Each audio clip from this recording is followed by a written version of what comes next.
no heckling in the second half. The heckling normally happens in the second half if people have had a few beers and they're like, yeah, whatever. Anyway, next up we have Spike Lee from Systems Engineer from Brocade. He's going to talk to us about network optimization and traffic inspection. So, is there any security-focused people here? Yeah, we got a few? Excellent. Okay, you'll probably love this. But without further ado, here's Spike. Thank you. Good evening, everyone. So I hope you got feed it and everyone's happy about the pizza because it's awesome. I'm a system engineer working for Brocade for 3 years already. So I'm focusing on the AEC, it's called AWS services. And we used to have some consultancy job with Amazon customers. So the Brocade is spending the last couple of years providing the network virtualization functions for cloud providers. So Amazon is one of the biggest partners we ever had. We got a bunch of customers using our solution for virtualization on AWS.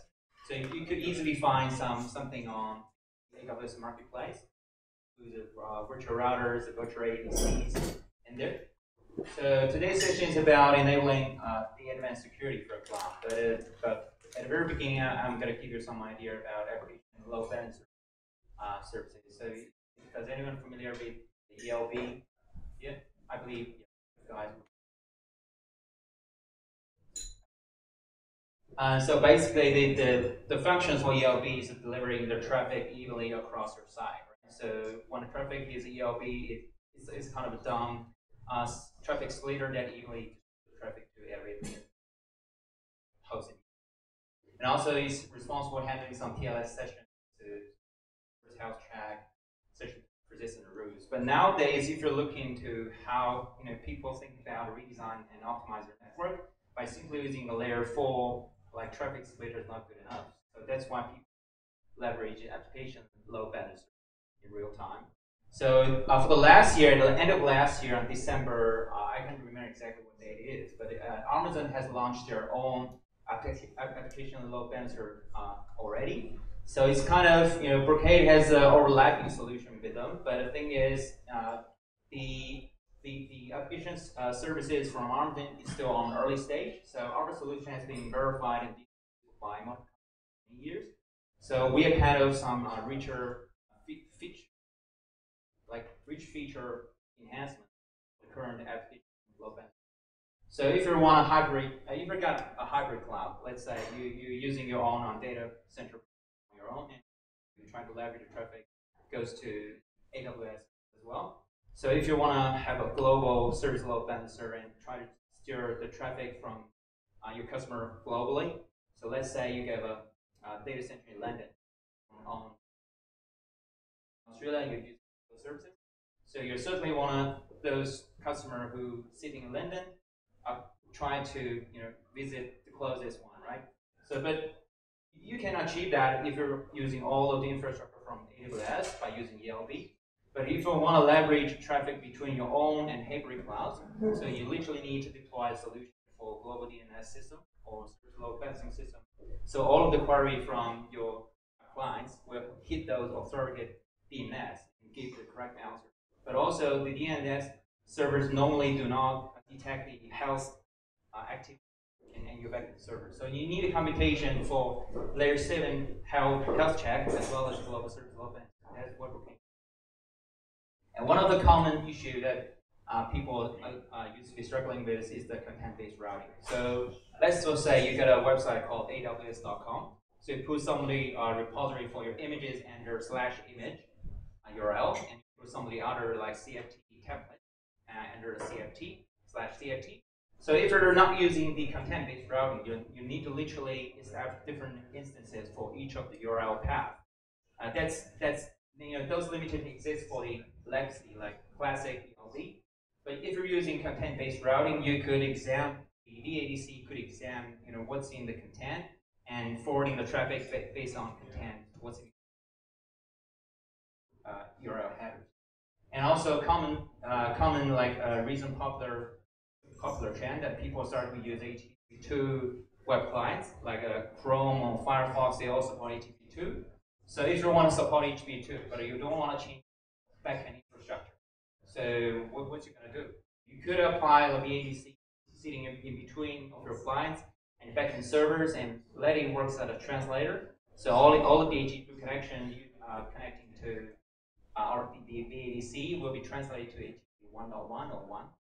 So the trick here is that we put multiple concurrency into the ADC, and we hold the establishment for TCP connection to the backend server. So we never stop the handshake, we never end that session.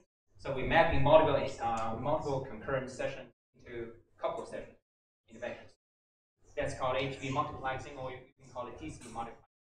So the thing we can do that is the benefit of that, you could reduce the amount of concurrency session being established at the backend server. We all know that for some certain level, like some certain version of Apache server, you could have probably around 500 sessions at backend servers maximum. So if you need to achieve more sessions, you have to expand your backend pools. But if you're using like HTTP2 connection, you find in the backend servers, you could simply reduce the amount of server being used. That's one use cases. Moreover, if you want to apply the certain policy for your customers. For instance, I got a customer who's a game service provider. So they got a different bunch of servers. They have different service level agreement. So someone is willing to pay like $500 for a year for some like gamer subscription. Maybe someone knows Stream or some like similar platform that provide game experience. But someone is willing to pay nothing. So if I'm the CEO, I'm certainly to apply a dedicated server pool for those one who pay the money. So if you have a mechanism, here in Brocade we call it traffic script. You could use your own customized defined rules to match the content, and based on the credential and the login information, you could forward the traffic to the dedicated service pool, rather than using like classic LB like e-lead, because someone needs a better user experience. And moreover, the last and the most important is without those fancy features, your website just survive and working well. But if you don't apply a very good and robust security system, so it goes down. That's off your expectation. So anyone would be familiar with this picture. So basically, if you're using the AWS ELB, so you get a row 55, and you got an ELB. So each of the ELB is responsible for handling traffic for one instance. That's the previous version. But current version, for the latest version for ALB, they call it application layer, application load balancing. Is to support multiple instances. But that's the original concept. So if you're using like the old classic ELB, so that's the handle. And one of the limitations it has is the ELB is really lack of a view for visibility. So you couldn't literally do a lot of customized rules or define your own traffic policies down here. So literally what you can got is basically is that a TCP session and what is the answer? That's probably all you can. So, but here Brocade is using another way of thinking. So by simply deploying a cluster across your so you perform a cluster across your because each of the instances will support multiple each of the virtual appliance will support multiple instances at the backend server. So you mapping all of these servers to one or two VADC instance. This means you don't have to have multiple instances applied for the ELB. So in general, if you have 10 ELB, and for your 10 different, if you're using Brocade, you can squash it. That saves a lot of money. And if you're trying to steer traffic between like public clouds or your private cloud, so you could deploy the instances across for GSLB across your different domains, so that let the customers know where to go. So we are open. We're not open source. We are open. We have an open platform can be deployed on any virtual platform as well. And also deployment is pretty easy forward. You could easily use that by using CFT. That's one thing you can find following this website. And also you can find it on Marketplace and by easily the keywords. And also by simply changing the parameters for backend servers or the IPs want to hold or deploying some of the policies by using your own scripts. So you could get your website up and running without even touch the console for that one. You could simply by deploying those templates, very basic parameters, very cool. And some enhancement we do. So compared to the legacy ELB, so we provide more multiple advanced LB algorithm options. So a bunch of things over here. You can for the traffic based on the least connection, the fast response, or you can use perception. Combine historical database and current situation to make a judgment on which way to go. It's a pretty interesting idea. And because we all know that you couldn't simply apply the same template for all of your computing resources by using all like large or all medium, right? You wouldn't have. So you have different capacity for all of your across all of your servers. So it doesn't make any sense. You just evenly distribute traffic without thinking. So here, using these options, we could always steer traffic to the least utilized server, which would give it a better performance.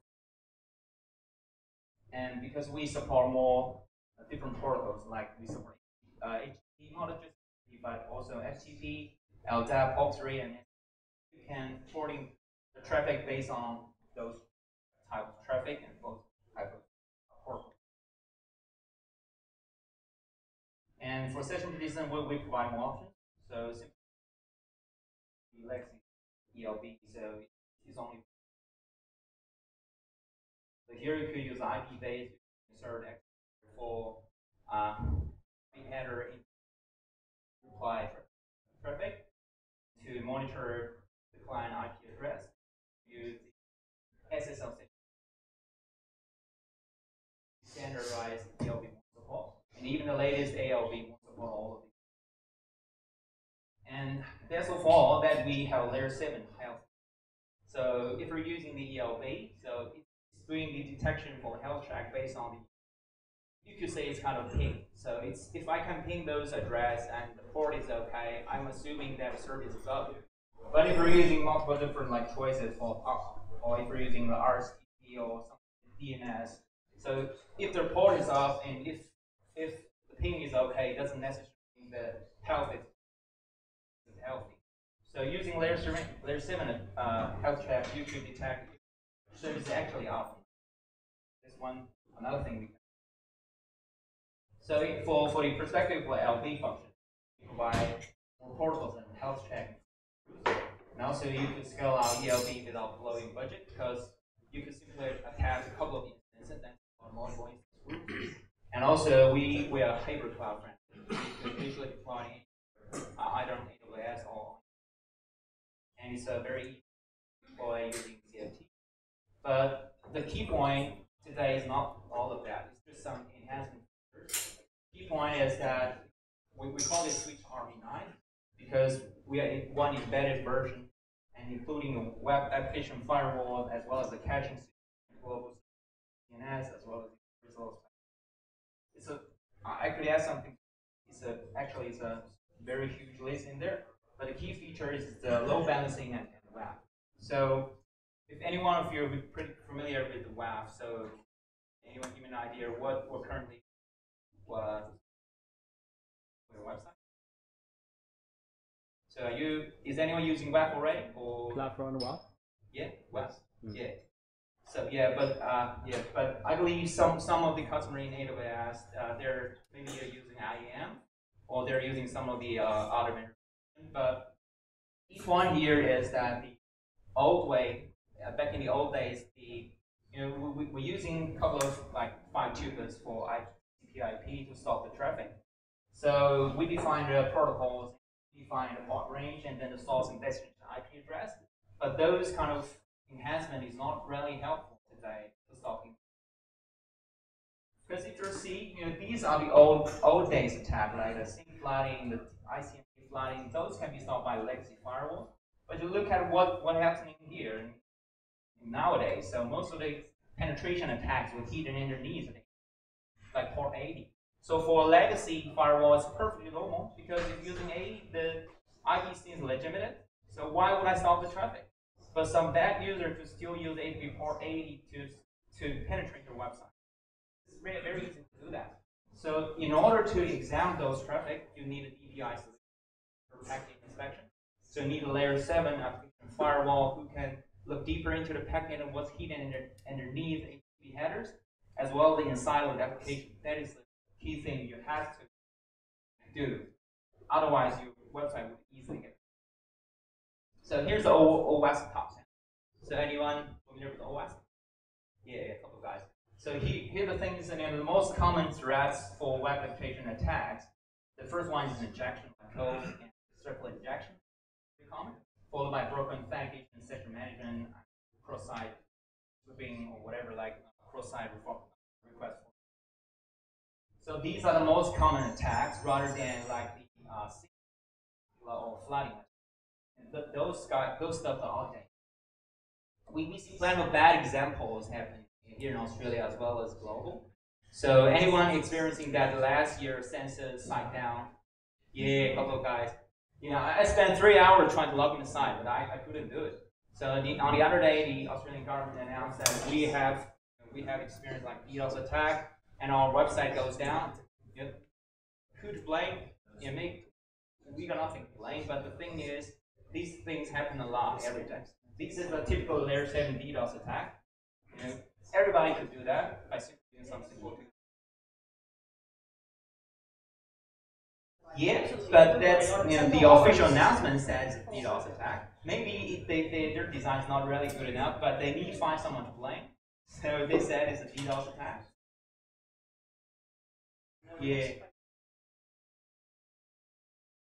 Yeah, exactly.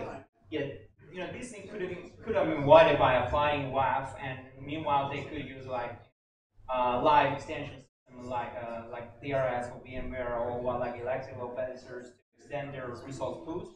This could be resolved, but because they're not carefully designed the whole principle, so they and also include one of the routers.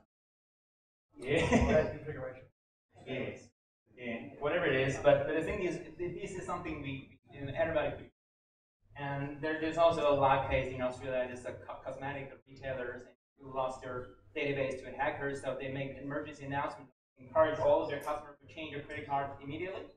That is really bad. That's caused like thousands, like I believe at least millions of dollars lost and reputation. And many of the Australian universities are pretty vulnerable. If you can literally want to do something bad, you could do it.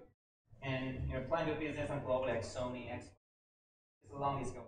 So if you're so what I mean is that we probably need to start thinking about what security means.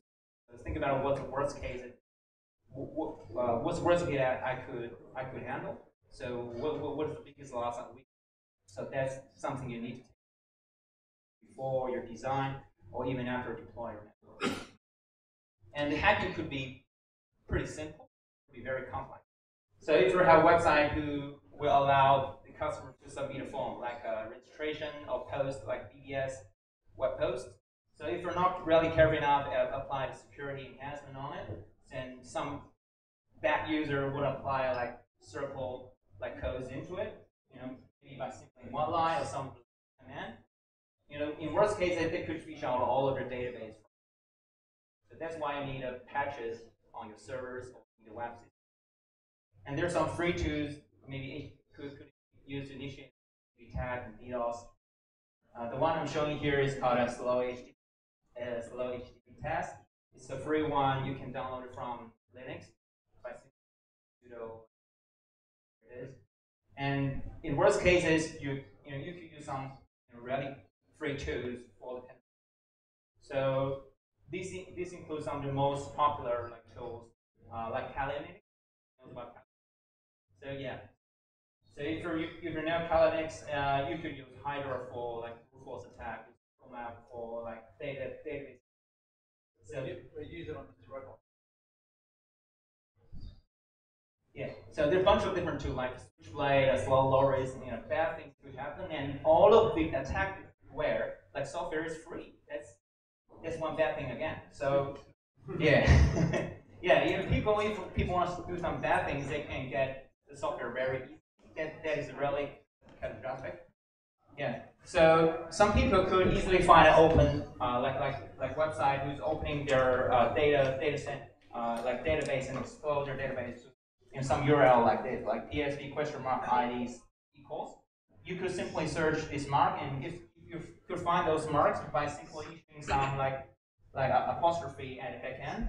So if it generates an error message, it will tell you, it's very easy to compromise because they expose their database to the website, and people can find an error message. So they could try as much as they want until they crack in. That is really bad. So, and they could use circle injection scanning to do that. These pictures all been overlapped. Should be like one. But the key idea is that this is a live demo used to do it for last year for one hospitality customer. And their website had some similar issues. So I used the circle map to initiate a DB examination. So I cracked into their database by using the DBS parameter and then go through the table and finally go to the column. I find out their super username and password. I could use that website. I'll use everything. That is really bad idea. So these tools are free, and I can get it from anywhere. So if anyone would interested from getting some of those, just go to YouTube and find Circle Map or Circle Injection. There are plenty of free calls for it. And everyone would explain that I've got nothing to do about what you do. I just want to teach you about that. Don't do it. I want to teach you for it, but don't do it. Here's how to do it. Don't do that's it. Interesting. That's interesting. Yeah, but the idea is that everybody even is an amateur world, and I'm not a pro hacker. I only spent a couple of days on learning this, and I could do it. So even now, if the time is allowed, I could even try to do immediately, like randomly find a website to expose their database on the website to crack the network. But so the answer to that is you need an application firewall. So the Brocade answer is we have embedded application firewall with our application load balancer. And we got a couple of components for it. So the enforcers means it's a data plane examiner. So it can be deployed essentially within the VADC instance, or it could be distributively installed as patches on each of your servers. So there are two models, centralized management, or you could use a firewall. And this is the data plane section. So the decider means the action. So what action should I follow? So what policy should I follow? Is the central management control plane. And also you could define your own on that. So the trick for that is Brocade has provided a baseline database for most of the common attacks. So it's a live database. It's being upgraded by daily and monthly basis. So as soon as you enable that features on WebApp, so it will automatically from Brocade server that most of the attack will stop immediately. So it's very easy to use just simply by collecting WebApp and you have it automatically. So like all that, most of the common attack will be stopped.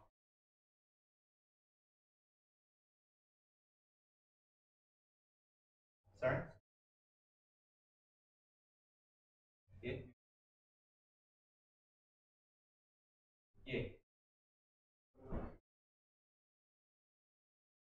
I'm not following you very clearly. So yeah. So you want to use HTTPS? Yeah, of course. Yeah, that's right. Yeah, these all of these stuff is based on HTTP. So for HTTPS you need the reference. Yeah. Yeah. Yeah, HTTPS. Yeah, that's a good question. Yeah, for HTTPS, you need HTTPS is being established based on authority and CA. If your CA get compromised, it's really hard to find out the solution for that. Yeah, of course. Yeah, because there's a couple of options. You could either do the public CA sites, or you could pull the CA certificate inside of the WAF and VADC to let it themselves as a certificate. That's some of the customers actually do that. And some are using like public CAs. There's a couple of options you can have. Yeah. So in general, so these are the whole picture. So the VADCs will be deployed between your ELB. So you will need an ELB because ELB is kind of compulsory. You have to have it. And between your ELB and your backend servers, but we are application delivery service, so we nothing conflict in there. And we could also support a global service load balancing at the end. And we provide, like for the Odin Square, it's the traffic steering for health track on layer 7. The traffic will go to the right. And for the red square, means the application firewall. You could either deploy it centrally here, like within the EAC, or you could distribute working, apply it as a plugin on your server and still be centralized managed in there. So you got a couple of different options. So we got some customers who actually deployed this already. So if anyone would like to see and find out, discover the details and how it works, so you could ask me or calling me. So we got some live demos, but the thing is, I am not able to read all of it. So if anyone is interested on this, just forward it. So this is being developed, I think, a year ago, but it's still, I think, it's an appropriate one to get introduction on it. So also you could feel to contact emails or the cell phone number. If the host will reveal this. Yes. Can you? Yeah, that'll be good. Okay, that's for me, and hope you enjoy the rest of the night. Any questions? Do you have any questions? So does the load balancer provided by Brocade support, integrate with the auto scaling group well? Auto scaling group? Yeah, because in auto scaling with the classic load balancer, you can set a health check criteria, but is there an option to include this one? The Brocade load balancer? Yeah, I don't believe they have been integrated at this moment, but because we are kind of the standalone solution as an enhancement for combination. So they have some minor overlapping, but they won't conflict in the first way. Like I said, last December, the Amazon got their own ALB, so they are highly overlapping many functions, but we are kind of version 2.0 the AWS answer. So yeah, you could still use ALB from Amazon. It's a pretty good one. But the thing is, if you want to have a more like a professional focused area from a vendor, and you can find it on marketplace, and you can install the software and buy the license directly from Brocade. So you own the license, you don't have to pay the license fee after another. So we provide more robust solution. Like and the next question, sorry, got two questions. The next question is the WAF.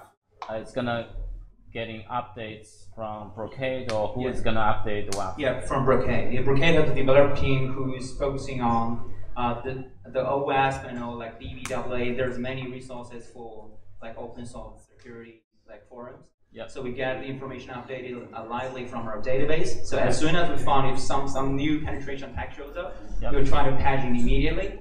It's not like within a few seconds.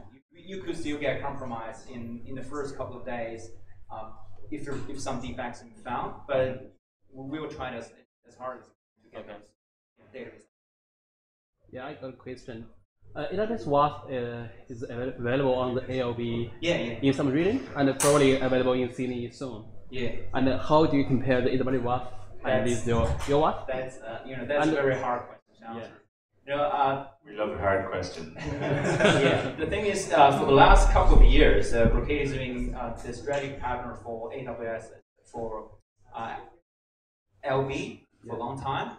But ALB has essentially found out that some of the customers want to integrate solution from ALB because they want to leverage all of the functions together by using their automation tools. That is one of the biggest advantage you can get from it. It's a pretty cool idea. But the thing is, like I said, this production has been published over 6 years. This one is originally from the Riverbed. If anyone knows Riverbed, it's a pretty long history for Riverbed. And we got like, at least we got a couple of dozen customers who deploy the DLB using cloud or on their own premises. We got over 100 customers in Australia already. So the thing is, we are more mature, like, we can't say we are better, but we are more mature solution. Yeah, customer collaboration. And the thing is, we have some more features like session persistence and load balancing algorithm. So because the ALB from Amazon is still in the early stage, so there will be limitation on what is support. So because I indeed got a list of comparison, but I don't want to show it right here because it's Amazon group. But I still want to encourage people to try our solution because it's free. So if you're trying our solution by searching on marketplace, you will get a free version for testing and dev purpose. And all you need to pay is those resources from Amazon. So if you're happy about it, you can subscribe. Cool. Cool, thanks. Yeah, give us a Spike, thank you very much. Excellent, thank you all for coming. So yeah, thank you for coming. So join us next month. First Wednesday of the month, very simple. What day next month are we? First? Wow. June. Feedback. Anyone? I'll give a t-shirt. Yay, Wednesday, good work. First Wednesday next month, you see the 7th, we have a Cloud Guru. Is anyone here aware of a Cloud Guru?